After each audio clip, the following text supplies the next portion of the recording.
Okay, we've come to the final part, which is part 3. I think there's about 6 short chapters for me to read for you.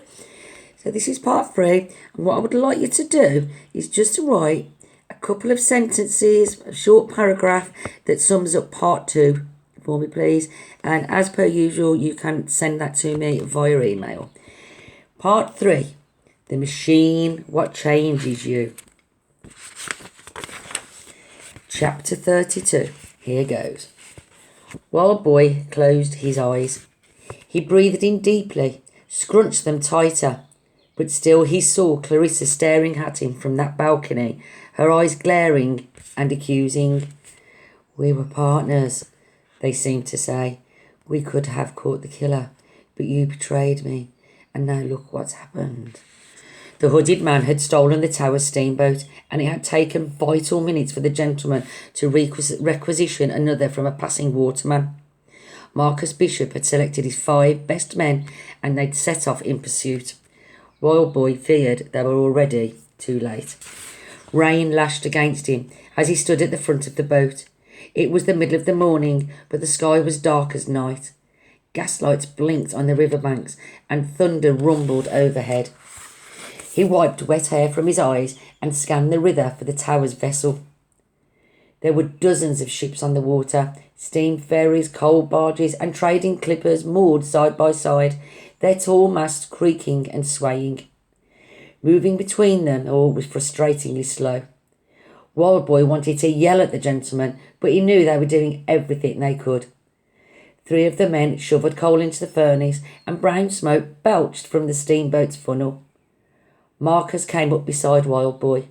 His golden eyeball glinted in the boat's lantern.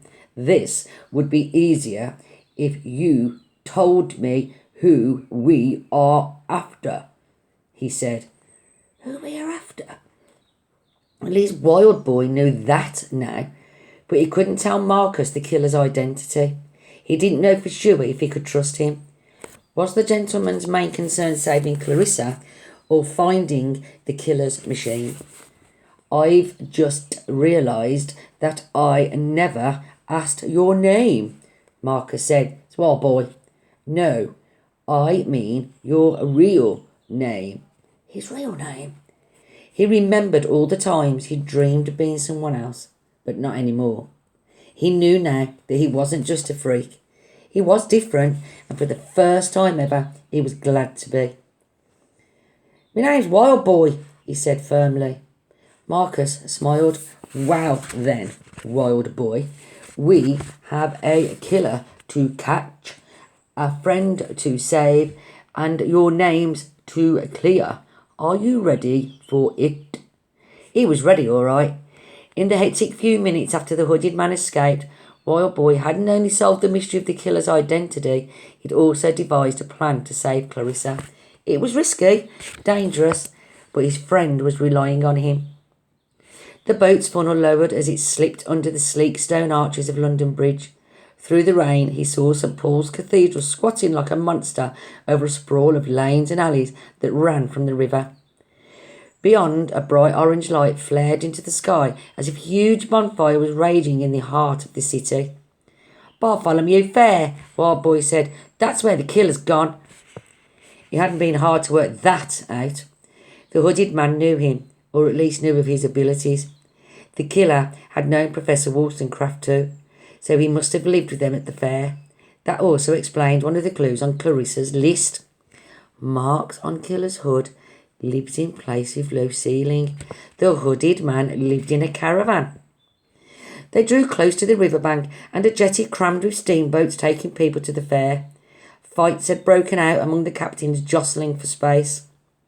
Sir, one of the gentlemen called, look! Docked among the boats was the tower's steamship. A golden letter G shone on the vessel's side, but the boat was empty. The dock's too busy, sir, one of the gentlemen said. We can't get close. Frustration boiled inside Wild Boy. He turned to kick one of the wooden seats, but stopped himself. Getting angry wouldn't help Clarissa. He needed to think. He turned and rushed to the side of the boat.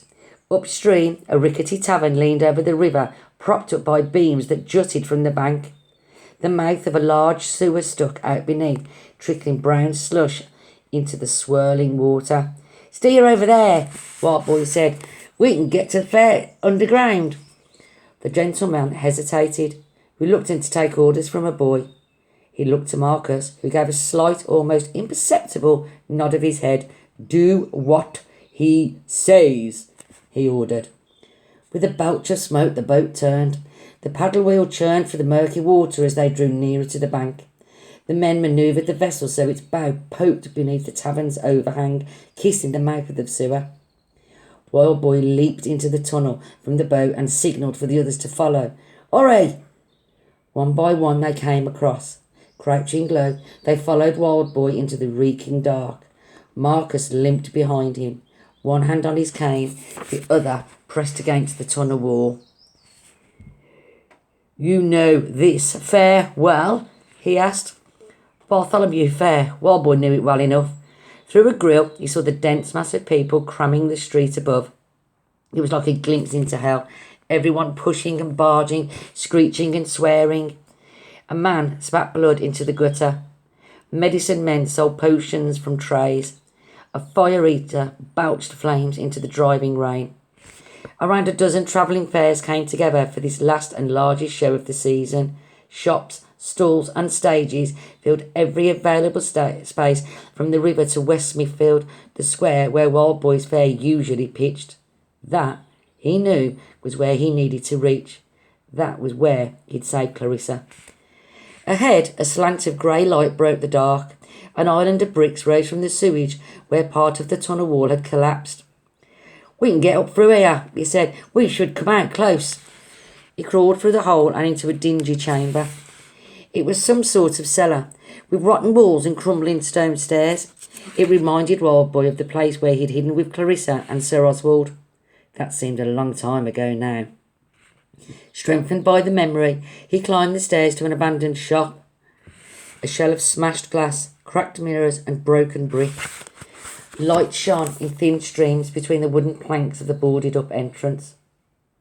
Outside, the rain was coming down hard, but most people were too drunk to care, dancing arm in arm through the downpour. Over their heads, Wild Boy saw the peak of Mary Everett's circus tent. That was where he needed to be, but it was 100 yards away across the square.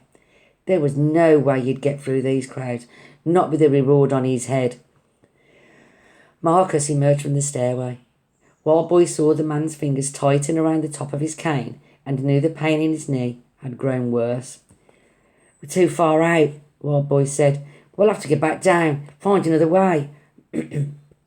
"What is that over there?" Marcus said, peering between the boards. Halfway across the square, a line of policemen struggled to clear a path for a marching band and a golden stagecoach that rode slowly through the crowd. "That's the mayor's carriage," Wild Boy said. He remembered how each year the Lord Mayor paraded to the circus tent to officially open the fair. Excuse me. "If we can reach those police officers," Marcus said, "they will escort us to the circus tent." "Coppers," Wild Boy said, horrified. "The only place they'd escort him to was prison." "Believe me," Marcus explained. "The police will do exactly as I tell them. We are a very powerful organisation." Wild Boy was beginning to believe that. He was keen to learn more about these gentlemen who could order the police about, take over the Tower of London and fill its cells with condemned criminals. But he could think about that later. Marcus turned to the other gentlemen as they came up the stairs. Even though their trousers dripped with filth from the sewers, the 5 men still looked sharp and focused. "Gentlemen," Marcus said, "you must go ahead to the circus tent. I shall follow with Wild Boy. Have everything ready. We stick to his plan." "Find Sir Oswald Farley," Wild Boy added. "He'll help you." The gentleman hesitated, still flustered that Wild Boy was in charge, but a glare from Marcus stirred them into action. 4 of them brought out their pistols and loaded the plates with powder. The other yanked away some of the panels from the shop entrance, and then they set off, pushing through the mass of bodies towards the big top. Wild Boy's plan was underway, but it relied on him and Marcus reaching the circus too. So how are we going to get to them coppers? He said. Fight our way through. Fighting, Wild Boy, is not always the solution. I should think you know that by now. Marcus gripped his cane and drew the thin steel sword from his side. We are simply going to give them a scare, he said. Well, I know these types and there ain't much what scares them. Marcus looked at him and another hint of a smile danced across his face. There is one thing, he said.